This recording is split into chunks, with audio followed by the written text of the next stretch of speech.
Okay, so how do you cope with complicated areas, complex scenes like this?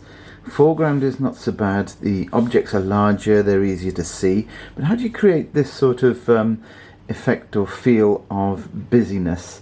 I mean, there are so many little properties dotted around at the back there. You know, how many windows and doors? Well, the first thing to do is to forget about that sort of depth of detail, and I'm going to show you now how I cope with this sort of situation. So to make this, I mean, your colour choice can be anything, but it's pretty far away, so my colour choice will lean towards bluey greens, grey greens, that sort of thing. I'll tell you the colours. I'll probably be using ultramarine blue, burnt sienna, maybe a bit of viridian green, but as I pick up those colours I'll tell you what they are that I'm using. So I'm going to be just tackling this area here, which, as I say, is potentially really busy area, and you certainly don't want to be getting bogged down with the finite details that we find in the photograph, because eventually what we'll do is we'll want a focal point down here in the foreground, and it'll probably be around this little boat here with the steps or the little ladder. So we don't want to end up having to compete for attention, if you like. So brushes, large mop round, a scruffy old brush. You can see the fibres are actually coming off this one, but I like it because it makes some interesting marks. And this is a flat brush. The other thing I'll use in this is a scraper. So this is just an oil painter's palette knife. So let's get some paint down. I'll start with this mop brush here. A little bit of previous colour in there, a little bit of yellow, but that's fine. So I'll mostly damp this paper down, and we'll get some ultramarine blue in the back here. So I'm totally ignoring, I've drawn out some shapes for those buildings, but I'm totally ignoring those shapes in terms of the application of paint. So the paint just goes in rather indiscriminately, just not being overly worried about the lines, if you like, the you know, the confines of each little box shape that makes up the buildings. So I'll just pile that very wet ultramarine blue into here. I've left this out because it's going to be the building, so I want a nice clean edge there. So keep this alive by just flooding it with water.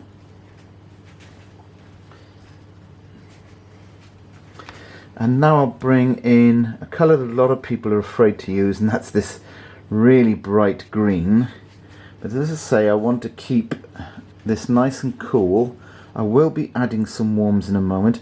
I leave little pockets of white paper in some places because there'll be a sort of area here that I'll want to keep pale. So now I'll introduce some warmth, a little bit of raw sienna, little bit of raw umber, and you'll see how this immediately warms things up. Still not worried about painting over the buildings. As things dry out a little bit, I'll be able to suggest some of those shapes, because as the paper dries out, it's much easier to cut around your shapes to show them off. So I've got down here, I've got the seawall. I didn't have to include the seawall in this part. It was really mainly about this upper territory where all those little houses and buildings are. But you know, just to show you that you can sort of treat these other shapes in a similar fashion. So I just keep piling this in, working wet in wet all the time. So I go, you know, I'm picking up warmth here. I immediately pick up something cool on top of it. As the paint dries out, I become more and more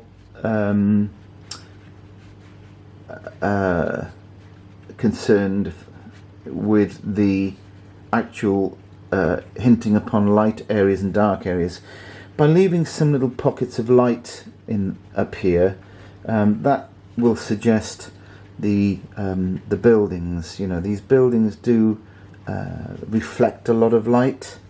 So even though I'm not looking for a really refined shape to these buildings, they are sort of appearing there in a very subtle fashion. So I'll just keep this going. And I'll get stronger and stronger each time. So I'm picking up all three of those colours now.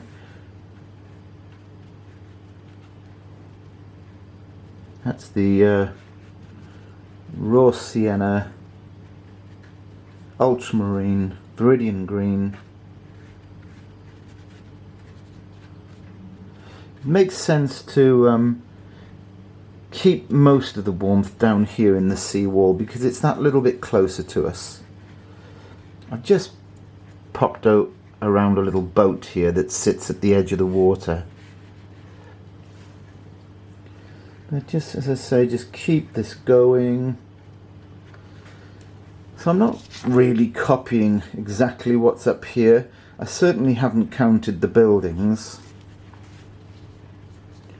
My concern is more about how I can infer that it is busy, and you'll see how it comes together in a moment when I start lifting out and scraping. Okay, I think once more, just one more application of paint here. And then we'll be able to make some shapes. So, ultramarine blue. This time a bit of raw umber. A little bit of the green.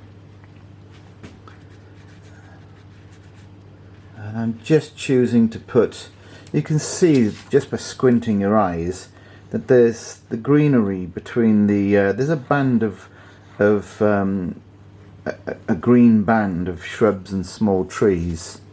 So I'm picking on that. I'm sort of making the most of that just to sort of suggest what's going on up here.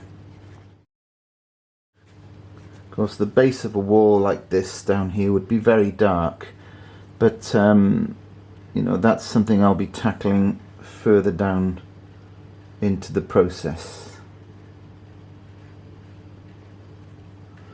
Really want this little exercise to be about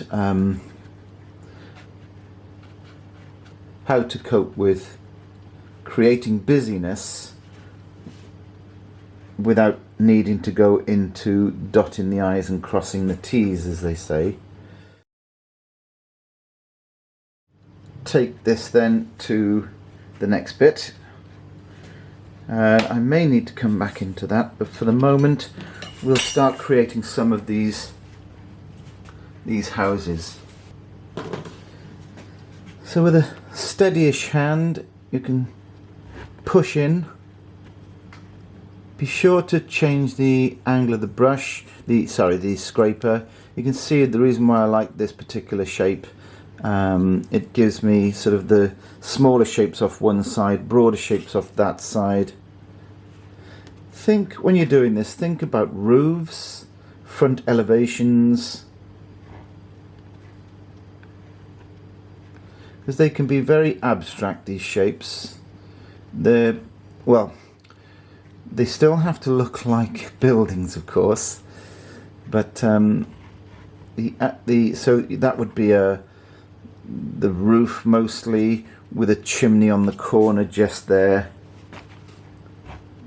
bit more scraping out in these areas for some slightly, so vary the sizes. If you, in most situations, you're going to find, yeah, especially in these older places, you know, these buildings are going to be varied in size, shape.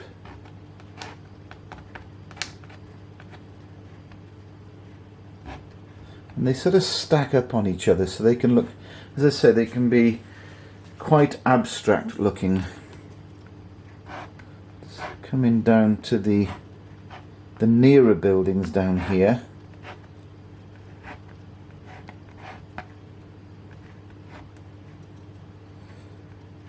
Chimneys are always good. Chimneys always tell your viewer what they're looking at.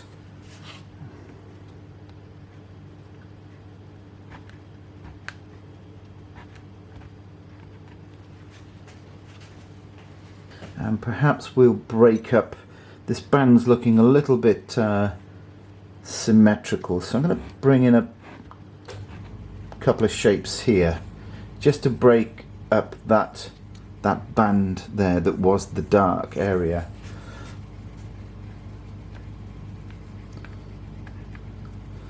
So scrape now down to this nearer building.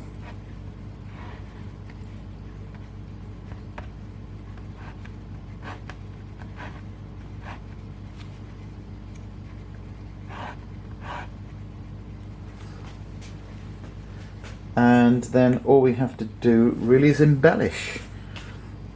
So once you're happy with the shapes that you're making, do remember all the time that you can't go too dark, you can't go too detailed in this area, because it really is the backdrop for what's going to come later. So I'll put that scraper down for a moment, and I'll pick up a small brush. I'm using mostly, so this is my small pointed brush. If I want to lift out, I use this scruffy brush, and I'll just give you a demonstration as to what I might use this for. If I felt as though there needed some light over here, maybe on the top of the harbour wall, I would just lift out. So I'm wringing this out, I'm rinsing it with my fingers. And taking that off then with a cloth, and that will lift out shapes to suggest my harbour wall. Okay, so I'll very quickly speed dry this.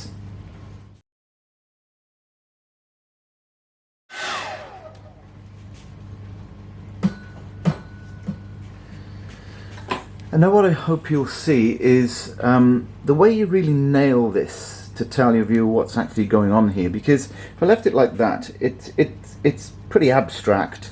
So just to sort of strengthen the message, if you like, it's just to sort of get the message home.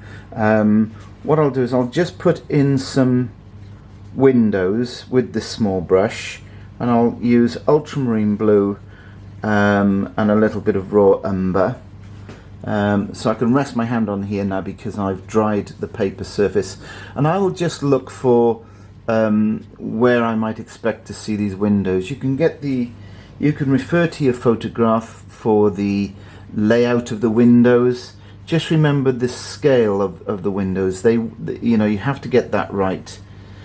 Too small, and these buildings will look like some sort of city scale type buildings. Too big, you might run the risk of them not looking like buildings at all. But you're better erring on the bigger side than the smaller side, particularly for these lovely old cottage-like buildings.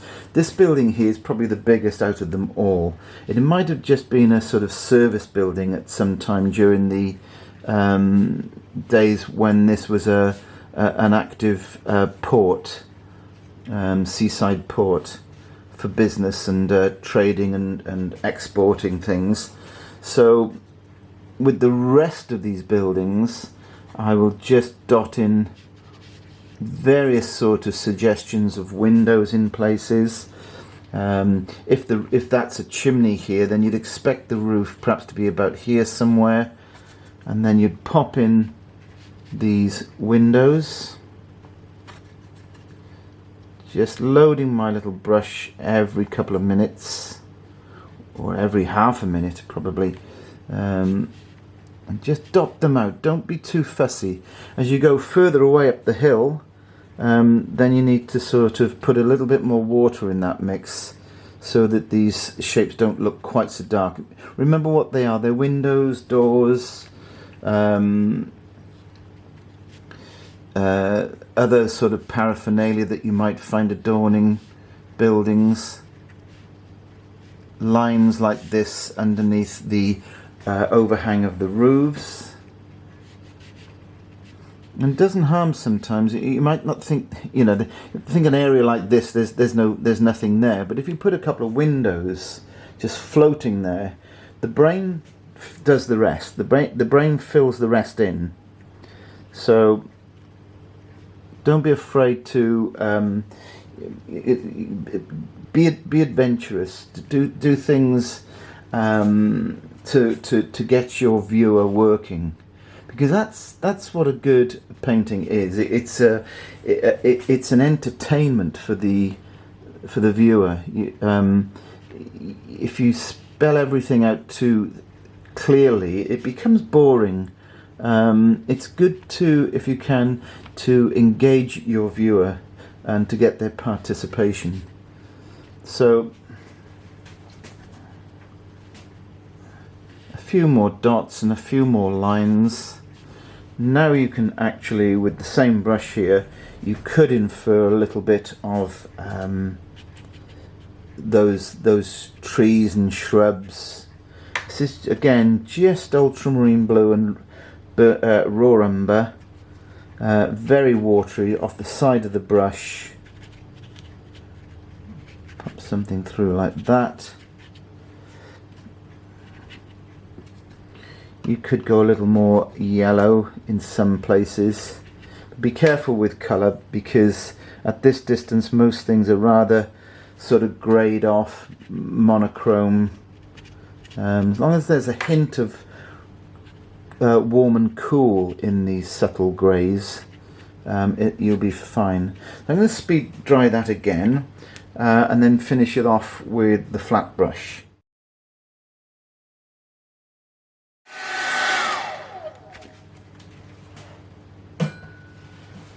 So I just lifted a couple of things out that were still damp. It's quite a nice effect. And I'm going to turn now to the flat brush, and this will just fill in any sort of questionable areas, let's call them.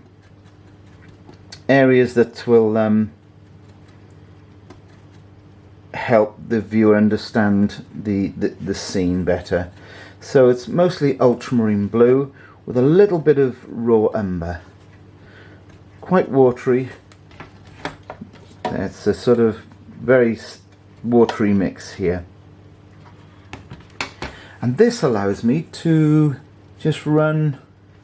I can make further shapes, as you'll see, painting sometimes over those scraped shapes, the shapes that I've scraped out, that is. A bit of a tongue twister.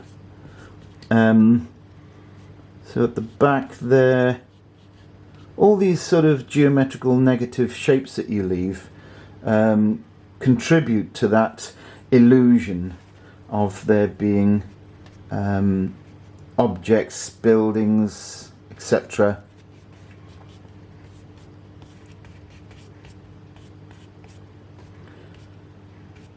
Perhaps we'll partially shape that building there. And really, that's how I would cope